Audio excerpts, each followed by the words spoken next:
Cuma aku nggak ngerti nih bahasanya, dia aneh.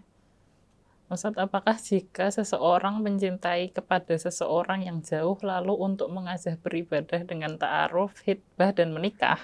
Loh, mana pertanyaannya? Dan hukumnya bahasa yang agar tidak terjebak nilai-nilainya. Aku nggak tahu, nggak paham maksudnya.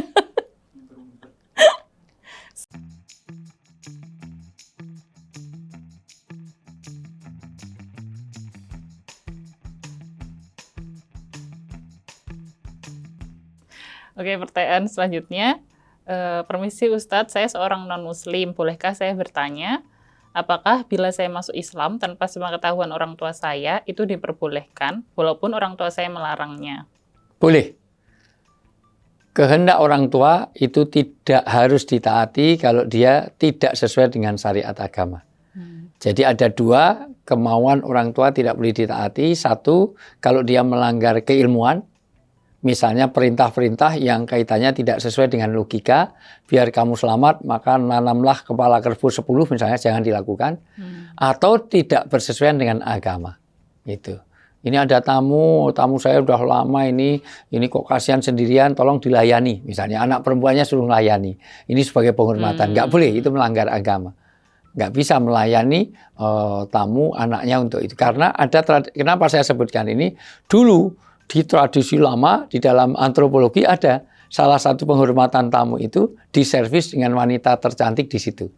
Nah, itu sesuatu yang melanggar agama, tidak boleh. Maka termasuk syahadat, boleh banget orang bersyahadat walaupun orang tuanya nggak ketahui. Apalagi orang tuanya nggak setuju. Kita lebih baik dapat ridho dari Allah daripada kita dapat ridho orang tua tapi Allah tidak ridho. Jadi sepanjang mana kita itu taat kepada Allah dan taat kepada orang tua, sepanjang sesuai dengan syariat. Jadi bersyahadat rata-rata dilarang keluarganya nggak apa-apa. Itu. Tapi kan nanti mungkin dia juga kan susah nanti habis itu. Enggak susah. Tidak ada orang susah. Orang masuk agama tidak ada yang susah. Dengan syahadat Allah beri jalan keluar. Agama ini memudahkan, agama itu melapangkan. Justru dengan dia masuk Islam, sebenarnya dia terbebaskan dari perbudakan yang lain. Karena kita mengabdinya hanya kepada Allah. Itu. Komunitasnya, apalagi di Indonesia, lebih enak beragama Islam daripada yang lain karena komunitasnya lebih banyak. Iya. Rezeki Allah luas, kata ini. Orang yang berhijrah dalam surat An-Nisa, sesungguhnya bumi air itu luas. Kalaulah Anda diusir dari satu keluarga muslim itu lebih banyak. Nah, jadi welcome, silahkan saja, syahadat itu. Syukur memang idealnya dipahamkan kepada orang tua. Syukur Anda bersyahadat, lama-lama ngajak orang tuanya untuk bersyahadat. Banyak di antara orang tua yang syahadat karena dimulai dari anaknya dulu. Nah, sambil didoakan. Allah mati qaumi fa innahum la ya'lamun. Ya Allah, berilah hidayah kepada orang tuaku karena mereka belum mengerti. Dia menolak itu kalau belum mengerti. Kalau dia sudah ngerti, insya Allah dia semuanya berbondong-bondong masuk Islam. Paling nggak mendukung dia. Iyalah, paling dukung ya. Itu. Pertanyaan selanjutnya, Ustadz mohon izin bertanya, bagaimana cara mendekati orang yang jauh dari Allah? Doa apa yang bisa kita panjatkan untuk meluluhkan hatinya agar bisa ingat kepada Allah? Pertama, orang pahamkan dengan 3 hal. 1, ahamiyah. 2, azimah. 3, fadilah. Ahamiyah adalah pentingnya orang senantiasa ada pada lingkaran Tuhan. Pentingnya orang beragama. Kedua adalah kemuliaannya orang beragama. Ketiga adalah keberuntungan atau keuntungannya orang beragama. Dengan cara apa? 1, usaha lahir, 2, usaha batin. Usaha lahir adalah cari komunitasnya. 2, diajak kepada ilmunya, dipahamkan ilmunya. Ketiga, ada yang membimbing. Karena orang sangat tergantung pada ad-dinu malakum. Agama itu sangat tergantung siapa yang bisa menguasai dia. Cari teman-teman dekatnya. Dan berikutnya, jangan lupa doakan. Apa doanya? Allah mahdi qaumi fa innahum la ya'lamun. Ya Allah, berilah hidayah pada satu kaum itu karena mereka mungkin belum mengerti. Itu doa Rasulullah ketika dilempari batu di Taif. Rasulullah diusir di Taif tapi tidak mendoakan celaka. Doakan mudah-mudahan dia dapat hidayah.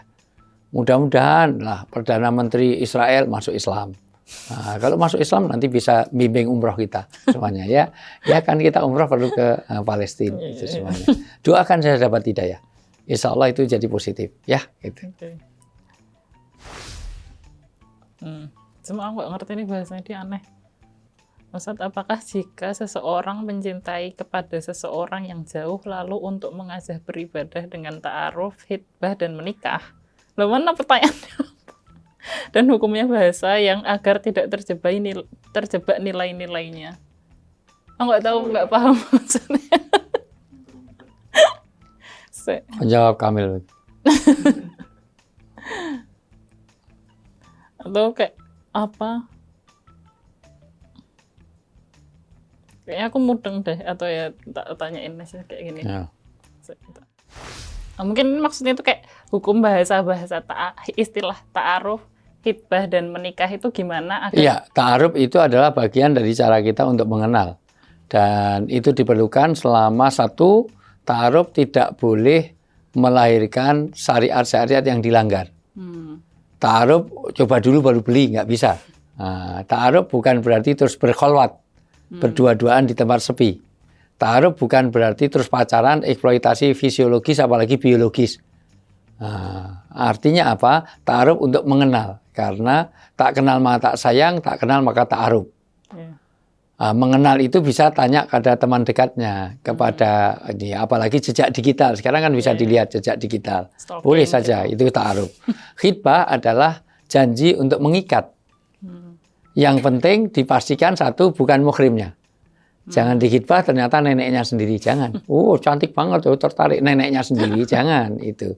Nah, atau sesuatu yang memang dilarang karena persusuan mungkin. Nah, maka dilihat jejak digitalnya. Dulu pernah nyusu yang sama. Maka kita nggak boleh ta'aruf dengan anaknya sapi karena kita sepersusuan. Karena kita dulu pernah minum susu sapi, itu sepersusuan. Atau karena ikatan pernikahan. Pernikahan ternyata bapak ibunya pernah nikah dengan itu saudara. Itu artinya dia sudah terikat oleh satu pernikahan, persusuan atau kekerabatan dalam pengertian nasab.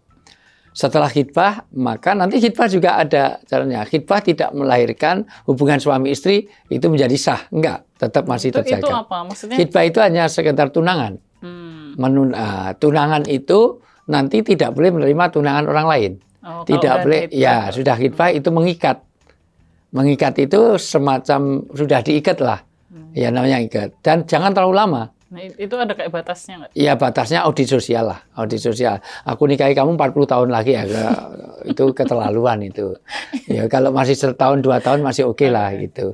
Tapi kalau masih 20 tahun kok khitbah anak baru TK di khitbah ya nggak boleh. Itu ya jangan terlalu lama itu semuanya. Itu pun juga dijaga hubungannya. Jangan sampai hubungan fisik maksudnya. Jadi setelah ya, itu nggak menandakan apapun, cuma iya hanya untuk mengikat. Dan ketika wanita sudah menerima tunangan atau khitbah tidak boleh menerima yang lain. Sebagaimana orang sudah jangan menawar tawaran orang lain, biarkan sampai putus dulu. Ini ditawar belum ada deal langsung kita nawar, nggak boleh. Biarkan itu sampai deal atau enggak baru nanti kita. Demikian juga khitbah. Itu pun juga harus dengan keterus-terangan. Walaupun tidak harus dideklar misalnya sudah dikhitbah loh, jadi wanita kemana-mana ditulisi sudah dikhitbah ya nggak usah. Supaya dipahamkan kepada teman-teman dekat bahwa ini sudah dikhitbah. Malah jangan kalau udah saat itu jangan TP, tebar persona. Itu nanti PHP ke semua orang padahal udah dikhitbah, nggak boleh. Iya, begitu. Tapi mungkin ini pertanyaannya yang nanya ini. Kan sekarang banyak kayak ta'aruf, tapi ternyata metodenya tuh cuma bahasanya aja yang ta'aruf. Tapi... Itu yang keliru. Itu bahasanya ta'aruf sama dengan tadi mabuk tapi syar'i. Mabuk kok syar'i itu.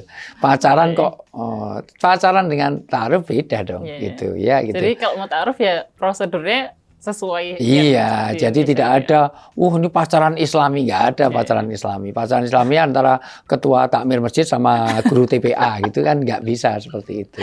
Jadi itu hanya terjebak simbol. Bahasanya ta'aruf tapi perilakunya pacaran ya nggak boleh juga. Itu semuanya. Jadi harus paham itu. Iya, nanti pelacur tapi Islami jadi al-falajur kan nggak bisa juga seperti itu. Ya gitu. Jadi itu cuma diganti bahasa Arab kalau itu ya. Oke. Jadi tetap nilai dan simbolnya sama. Ta'aruf ya ta'aruf dengan cara Islami. Memang perintahnya ta'aruf itu kepada seluruh orang supaya kita saling mengenal. Karena nanti pernikahan itu menggabungkan bukan individu tapi juga menggabungkan keluarga. Itu ada peran silaturahminya, peran dakwahnya, peran mengembangkan bukan hanya hubungan keturunan tapi ilmu, ukhuwah, persaudaraan supaya nanti maka tidak boleh incest. Nggak boleh kita nikahi dengan saudara dekat sendiri. Itu kenapa? Karena supaya orang itu bisa mengenal satu dengan yang lain. Begitu.